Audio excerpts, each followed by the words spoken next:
తమ్ముడు రామూర్తి నాయుడిని చనిపోయే రోజు వరకు ఈ మధ్యన వారు కాలం చెల్లారు. వారిని ఎందుకు గొలుసులతో బంధించి ఇంట్లో దాచిపెట్టారు? బాహ్య ప్రపంచానికి ఎందుకు చూపించలేదు?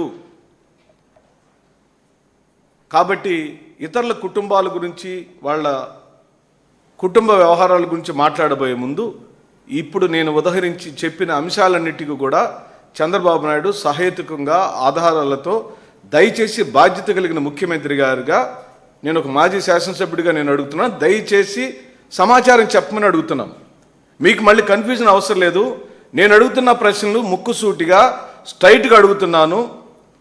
తల్లిదండ్రుల ద్వారా సక్రమించినటువంటి ఆస్తులలో రామూర్తి నాయుడు వాటా ఎంత, హైమావతి వాటా ఎంత, ఇంకో చెల్లికి వచ్చిన వాటా ఎంత, అసలు మీ తల్లిదండ్రులు మీకు ఇచ్చిన ఆస్తి విలువ ఎంత?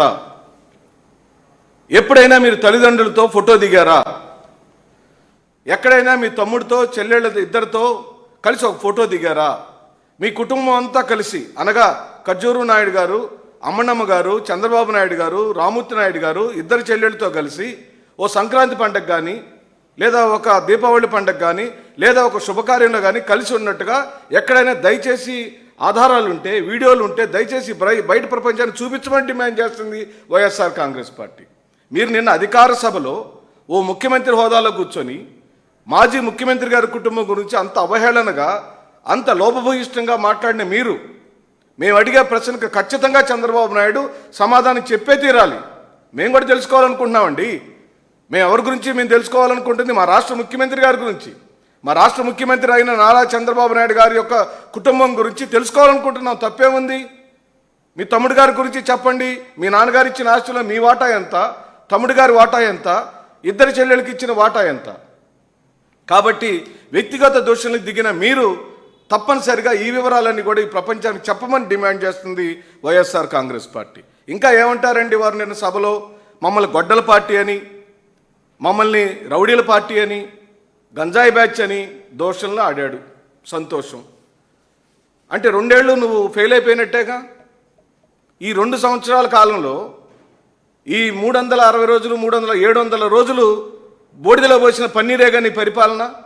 అంటే జగన్మోహన్ రెడ్డి గారి యొక్క పరిపాలనలో ఉన్న గంజాయి బ్యాచ్ని 2 సంవత్సరాల కాల పరిమితిలో 40 సంవత్సరాల అనుభవం కలిగిన చంద్రబాబు నాయుడు నిర్మూలించలేకపోయాడంటే నువ్వు దిగిపోయిక, నువ్వు ఫెయిల్ అయిపోయావు, నువ్వు పనికిరావు.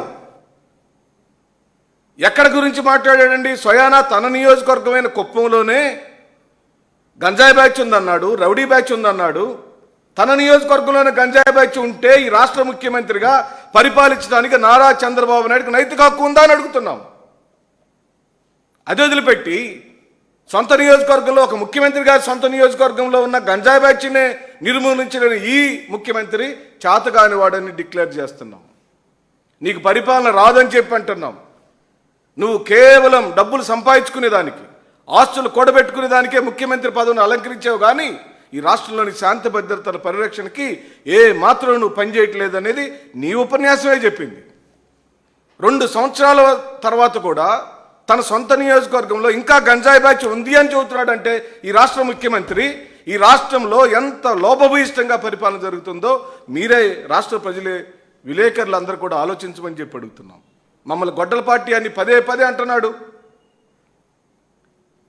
చెయ్యని నేరాన్ని పదే మాకు మీద రుద్ది జగన్మోహన్ రెడ్డి గారి యొక్క వ్యక్తిత్వ హననానికి పాల్పడే ఈ చంద్రబాబు నాయుడిని స్ట్రైట్గా నేను అడుగుతున్నా ఈ రోజున ప్రశ్న.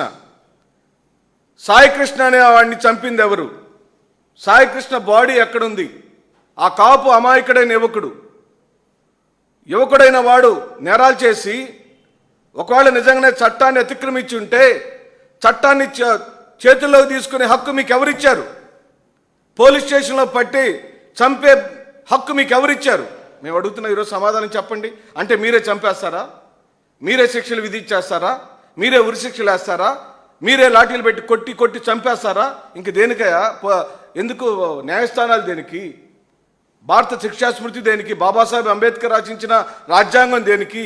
రాజ్యాంగాన్ని మీరే చేతుల్లో తీసుకొని శిక్షలు మీరే విధిస్తే, బయట కథనాలన్నీ వేరుగా ఉంటే ఆ సిఐ నాగరాజే ఆ పాత నేరస్తులందరినీ పిలవనంపటం, గంజాయి అమ్మమని డిమాండ్ చేయటం, మరిన్ని అప్డేట్స్ కోసం ఛానల్ ను సబ్స్క్రైబ్ చేయండి. నోటిఫికేషన్స్ కోసం బెల్ ఐకాన్ పై క్లిక్ చేయండి.